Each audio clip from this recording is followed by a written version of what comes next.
आज हम लोग देखने वाले हैं ध्वनि का परावर्तन के बारे में। तो ध्वनि का परावर्तन कोई बहुत ही खतरनाक चीज़ नहीं है, बहुत ही सिंपल चीज़ है। तो परावर्तन कहने से ही हम लोग को पता चलता है क्या कि टकरा करके वापस आ जाना। तो ध्वनि का परावर्तन है, इसलिए ध्वनि कोई सतह में टकराएगा और वहाँ से वापस आ जाएगा, तो इसी घटना को कहते हैं हम लोग ध्वनि का परावर्तन। इसको और अच्छा से समझने के लिए चलिए हम लोग एक फिगर का सहायता लेते हैं। मान लीजिए कि ये मेरा कोई सतह है और प्रकाश वहाँ से निकलने के बाद देखिए इस तरह से सतह में टकराया और टकरा करके वापस चला गया, तो इसी घटना को कहते हैं हम लोग ध्वनि का परावर्तन। वही चीज़ को देखिए यहाँ पर हम लोग लिखे भी हैं, किसी सतह से ध्वनि का टकराकर वापस आ जाने की घटना ध्वनि का परावर्तन कहलाता है। इसमें एक चीज़ और आप लोग को ध्यान देने वाली बात है कि ध्वनि का परावर्तन केवल बड़ा ही सतह से होगा। छोटा सा अगर हम वस्तु रख देंगे और कहेंगे कि ध्वनि उससे परावर्तित होकर के आ जाए, तो ऐसा नहीं होगा। जबकि अगर हम प्रकाश का परावर्तन का बात करें, तो अगर हम छोटा सा कांच अगर सामने रख देंगे तो वहाँ से भी प्रकाश परावर्तित हो जाएगा। इसलिए नीचे देखिए यहाँ पर लिखा हुआ है, ध्वनि का परावर्तन हमेशा बड़ी सतह से ही होता है। मेरे अंदर से अब आप लोग को समझ में आ गया होगा कि ध्वनि का परावर्तन क्या होता है। अब हम लोग देखेंगे ध्वनि के परावर्तन का नियम। तो ध्वनि का परावर्तन का नियम प्रकाश के परावर्तन के नियम के तरह से ही है। तो इसके लिए सबसे पहले आप फिगर देख लीजिए। इस फिगर में ये जो लाइन है इसको कहते हैं हम लोग आपतित ध्वनि, और वो जो लाइन है उसको कहते हैं हम लोग परावर्तित ध्वनि, और बीच वाला जो लाइन है उसको हम लोग कहते हैं अभिलंब। ठीक है, और ये जो कोण है इसको कहते हैं आपतन कोण, और वो जो कोण है उसको कहते हैं हम लोग परावर्तन कोण। तो इतना आपको समझ में आ गया। और यहाँ पे जो बिंदु आप देख रहे हैं, ये जो बिंदु है उस बिंदु को कहते हैं हम लोग आपतन बिंदु।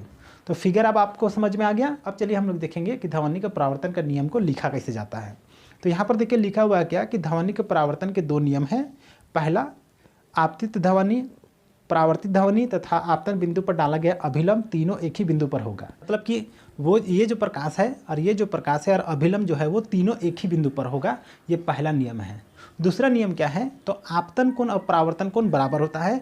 मतलब कि वो जो कोण है और वो जो कोण है वो दोनों हम लोग का बराबर होगा। तो यही दो प्रकाश के परावर्तन का नियम है। अब अगला टॉपिक है हम लोग का प्रतिध्वनि। तो प्रतिध्वनि क्या है उसको चलिए समझने का कोशिश करते हैं। तो आप लोग बहुत बार किसी बड़े कमरे में गए होंगे या किसी हॉल में गए होंगे, या तो खाली कुआं या गहरा कुआं जो है उसके पास गए होंगे, या तो जो ओवर ब्रिज का जो ये रहता है ओवर ब्रिज के नीचे गए होंगे। वहाँ पर अगर आप ज़ोर से चिल्लाइएगा तो कुछ देर बाद देखिएगा आपका ध्वनि वापस सुनाई देता है।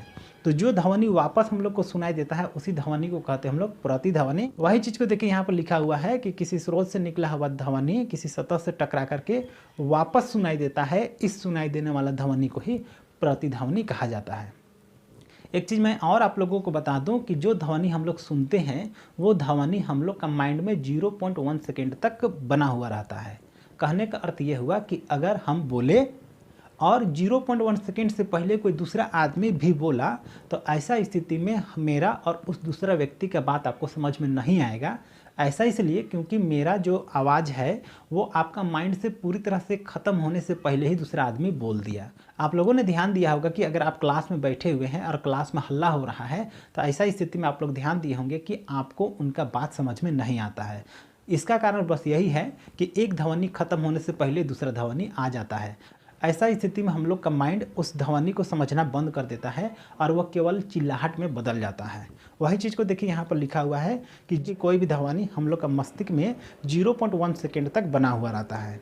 इससे एक चीज़ और आपको समझ में आया होगा कि प्रतिध्वनि सुनने के लिए हम लोग जब बोले, जो मुँह से आवाज़ निकला जो ध्वनि और वहाँ गया टकरा करके वापस आने तक 0.1 सेकेंड या उससे ज़्यादा होना चाहिए, तभी जा कर के आपको प्रतिध्वनि सुनाई देगा। इसके चलते अगर आप छोटा कमरा में रहते हैं तो आपको प्रतिध्वनि नहीं सुनाई देता है, नहीं गूंजता है आवाज़।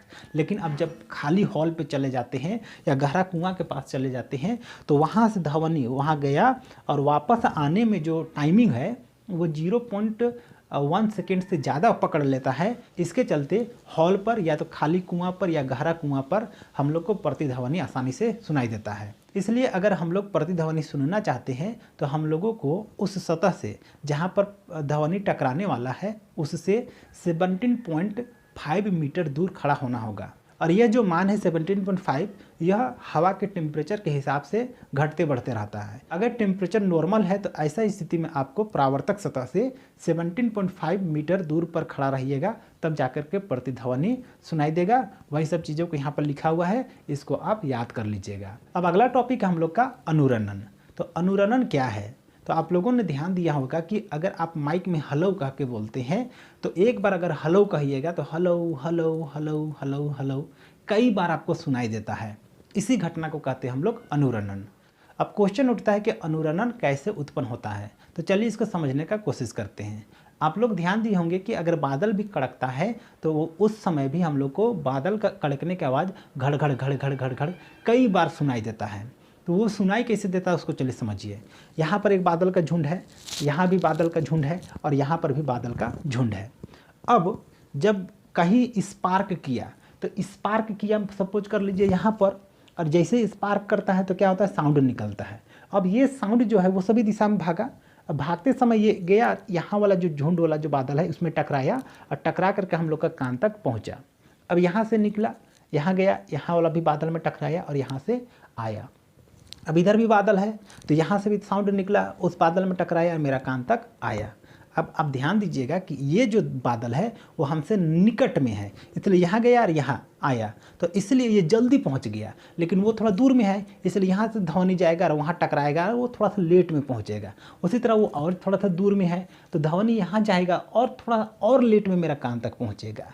इसके चलते ध्वनि एक बार यहाँ निकला लेकिन ये मेरे पास 3 बार पहुँच रहा है।